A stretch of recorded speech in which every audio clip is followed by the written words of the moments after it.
Church of Death. A strange idea occurred to me today, which started with the cross and talking of it representing a religious faith. Now, here is what I thought, although it may be an unpopular idea. With the heavy usage of symbolism across the board, as well as with recent more demonic imagery, and discussing how the Romans apparently used crucifixion as a form of death before Christ, it suddenly seemed to me to actually be a symbol of death, and by getting people to wear the icon of death is actually an inverted version of what they say, and the thought went on. Churches. I then wondered about churches, and it's been speculated before about cathedrals and similar buildings being there for amplification or as energy generators. Well, on that note, I wondered about the placing of graveyards and burial sites close to these buildings, possibly harnessing dead energy, almost in an Indian burial ground kind of way, but with a technological twist, the actual building. Graveyards. As above, wondering if their placement is important, above and beyond an intimate grieving ritual we perform, even the whole idea of being put in a box, like the Egyptians and other ancient cultures too, or some type of binding in death, keeping you in the ground for energy.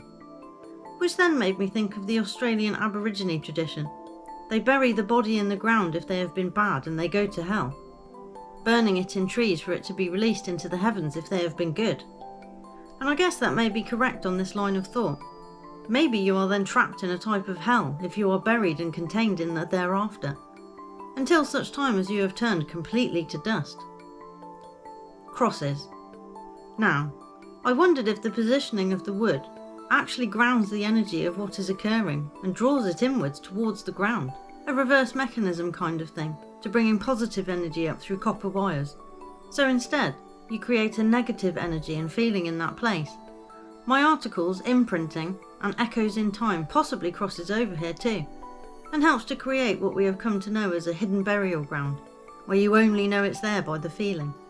And often it may be that nobody was buried there, but their life force was drained from them there. And maybe that goes some way to also explain the catacombs and ossuaries covered in One Thing Leads to Another, where keeping the relics of the dead is important in some way, or at least was. Maybe we are entering a new time where it's no longer needed, as they have a way of draining you of life while you live now, rather than wait. Well, that's just how it feels sometimes perhaps. Whatever is going on with all of the above, there is definitely a very sinister coating to all of it. And when you think back to times past and what has been done in the name of religion, it makes me realise it always was. A wolf in sheep's clothing kind of thing, having always been there to lead you into the ritual servitude of darkness, convincing you it's the way, through similar conditioning that we see today. Repetitive rituals to be part of every part of your life, with a timely call of bells to help to reinforce the hypnotic state needed to perpetuate the control on people, and a set day a week you must attend to show your allegiance, and wear a symbol, so that maybe it channels the negative energy towards that person, or is just a visual reminder for them and another part of the mental strategy. Or not, and it really is what they say it is, and all is as it appears.